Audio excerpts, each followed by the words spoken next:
খুব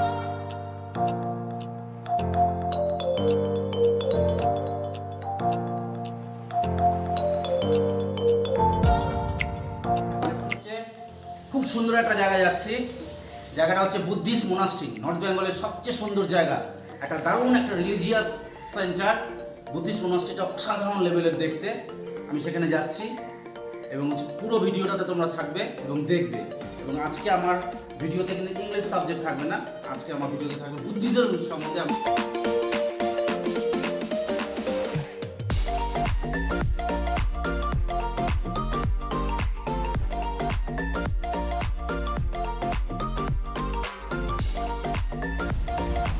আমরা সেবক রোড ধরে বেরিয়ে গেলাম।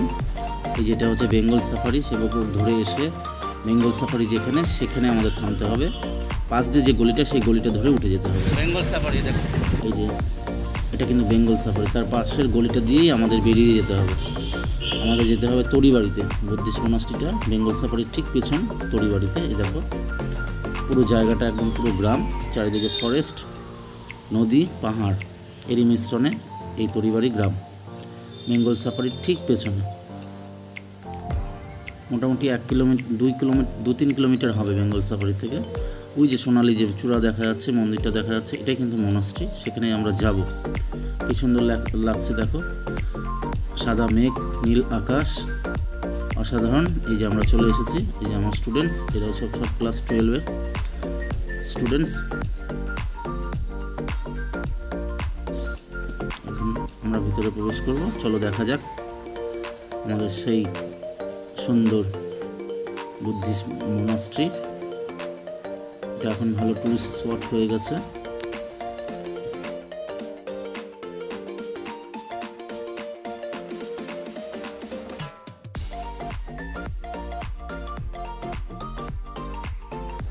ডিয়ার ফ্রেন্ডস, চলে এসেছি আমাদের গন্তব্যস্থল। আমাদের গন্তব্যস্থলটা কী ছিল? আমাদের গন্তব্যস্থল ছিল বুদ্ধিস্ট মোনাস্ট্রি। এটা নর্থ বেঙ্গলে কিন্তু সবচেয়ে largest, beautiful, exquisite monastery or temple.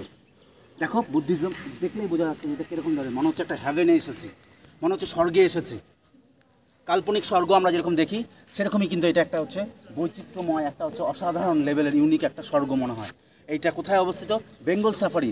আমাদের শিলিগুড়ির যে বেঙ্গল সাফারির ঠিক পেছনে, একদম পেছনে যে ফরেস্ট আছে, সেই ফরেস্টের মধ্যে কিন্তু কাম, সেরিন অ্যান্ড ট্যাঙ্কুইল এনভায়রনমেন্ট, মা প্রকৃতির একেবারে নিস্তব্ধ, শান্ত, গভীর শান্ত যে পরিবেশ, সেই পরিবেশের মধ্যে কিন্তু এই মোনাস্ট্রিটা করা হয়েছে। বিশাল আকারের মোনাস্ট্রিটা। এইটা কিন্তু এখন একটা শিলিগুড়ির কিন্তু সবচেয়ে অ্যাট্রাকটিভ টুরিস্ট স্পট। এটা মোস্ট হোলি প্লেস। দেখো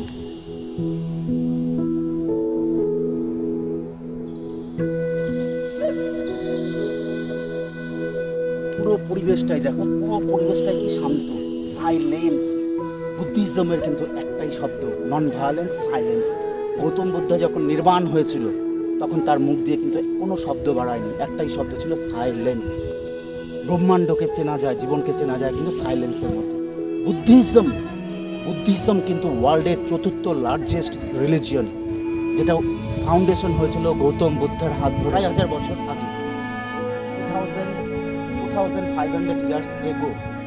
উত্তর ভারতের নেপালে গৌতম বুদ্ধ, রাজা শুদ্ধোধনের ছেলে, গৌতম বুদ্ধের হাত ধরে কিন্তু এই বুদ্ধিজম রিলিজিয়ন স্থাপিত হয়।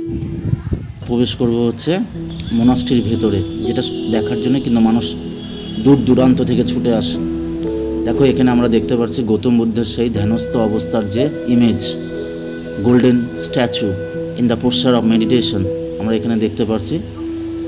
রাজা শুদ্ধোধন কিন্তু হচ্ছে গৌতম বুদ্ধকে 16 বছর বয়সে বিয়ে দিয়ে দেয়, কারণ তার সম্বন্ধে একটা দৈববাণী ছিল যে সে কোনো না কোনো সময় হচ্ছে সংসার ত্যাগী হয়ে যেতে পারে।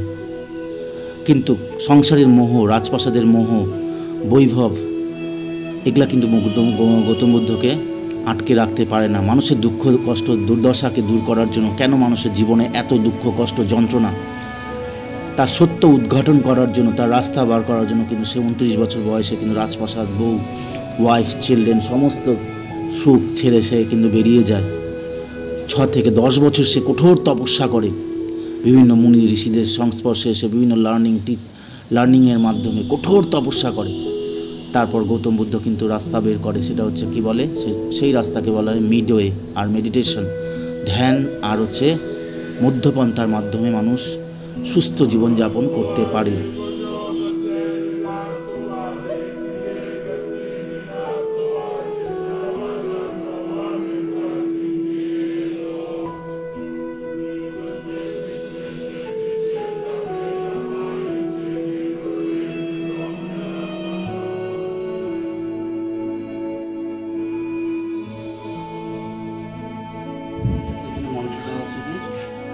ওম মনি পদ্মে হাম, এখানে কি লেখা আছে দেখো, this is a mani prayer wheel. এটা হচ্ছে mani prayer wheel. It is filled with thousands of mantras ওম মনি পদ্মে হাম। এটা যখন আমরা ঘুরাবো তখন আমরা যদি মন্ত্রটা না পাঠ করি তাহলেও কি হয়ে যাবে, ওই যে মন্ত্রের যে গুণ, মন্ত্রের যে স্যাক্রেডনেস সেটা আমাদের মধ্যে চলে আসবে। এটাই বুদ্ধিজমের এই হুইলের হচ্ছে তাৎপর্যটা, সিগনিফিকেন্সটা হচ্ছে এটাই।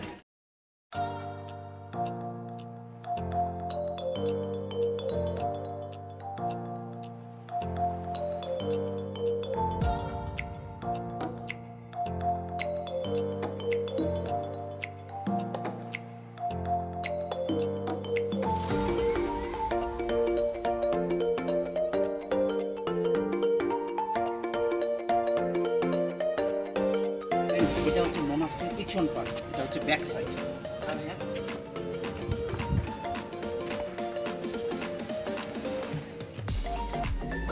পিকচারগুলো কি ইমেজারি বহন করছে, কি সিম্বল বহন করছে?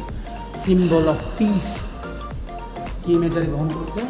Symbol of peace. গৌতম বুদ্ধার যে পিকচারটা আমরা দেখি একদম ধ্যানস্থ অবস্থায়, সেটা কি প্রকার, কি রিপ্রেজেন্ট করে? সেটা হচ্ছে রিপ্রেজেন্ট করে শান্তি। যেরকম আমাদের হিন্দু ধর্মে ওম শান্তি বলে, বুদ্ধিজমে শান্তিকে তারা রিপ্রেজেন্ট করে। তারা হচ্ছে ভালোবাসাকে, কম্প্যাশনকে রিপ্রেজেন্ট করে। হিংসাকে তারা কোনো কখনো প্রমোট করে না।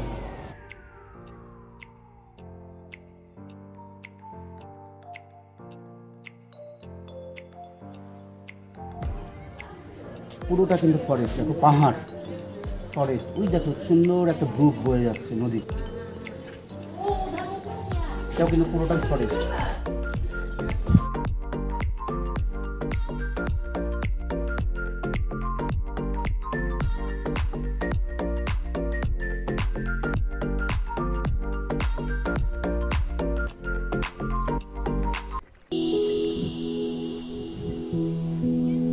আমাদের শিবা আছে। Shiba is infinite, isn't it? যে মা পার্বতীকেও রেখেছে দেখো।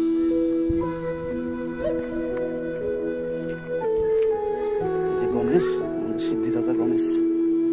গৌতম বুদ্ধ 80 ইয়ার্স মানে 80 বছর পর্যন্ত বেঁচে ছিল। জীবনে 40 বছর পর্যন্ত সে হচ্ছে 40-45 বছর পর্যন্ত ঘুরে ঘুরে সে হচ্ছে তার টিচিংস দিয়ে যায়, এবং হচ্ছে তার জীবন দশায় প্রচুর লোক কিন্তু তার সংস্পর্শে এসে পরিবর্তন হয়ে যায়। তার মধ্যে একজন হচ্ছে ভয়ঙ্কর এক দস্যু, যার নাম হচ্ছে অঙ্গুলিমাল, যে গৌতম বুদ্ধের সংস্পর্শে এসে পুরোপুরি চেঞ্জ হয়ে যায় এবং পরবর্তীতে গৌতম বুদ্ধের শিষ্যে পরিণত হয়। প্রত্যেক ধর্ম, প্রত্যেক তীর্থস্থানে ভ্রমণ করলেই হবে না, শুধু প্রত্যেক ধর্মকে, ধর্মের যে টিচিংস আছে সেই টিচিংসগুলো কিন্তু আমাদের ফলো করতে হবে। প্রত্যেক ধর্মই কিন্তু একটা জিনিসই প্রমোট করে, এক বেসিক, কিন্তু প্রত্যেক ধর্মের বেসিকটা কিন্তু একই, শান্তি, ভালোবাসা। হিংসা কিন্তু কোনো ধর্মেই কিন্তু প্রমোট করেনি, ভালোবাসাই কিন্তু প্রমোট করে গেছে, আর শান্তি প্রমোট করে গেছে, সাইলেন্স প্রমোট করে গেছে। আমরা এই টিচিংগুলো ফলো করব, নিজের জীবনকে সুন্দর করব, আশেপাশে মানুষের জীবনকে সুন্দর করব, পুরো সোসাইটিকে সুন্দর করব, পুরো বিশ্বকে সুন্দর করতে পারবো। প্রত্যেক ধর্মের যদি আমরা তাদের টিচিংস, এই মহান মানুষদের, গৌতম বুদ্ধ থেকে শুরু করে, জিসাস ক্রাইস্ট থেকে শুরু করে, গান্ধীজি থেকে শুরু করে, স্বামী বিবেকানন্দ থেকে শুরু করে, প্রত্যেক জৈন ধর্মের মহান গুরুদের যদি আমরা করি, তাহলে কিন্তু আমরা তাদের টিচিংসকে ফলো করি, তাহলে কিন্তু আমরা এই পৃথিবীকে খুব সুন্দর, আরও সুন্দর করতে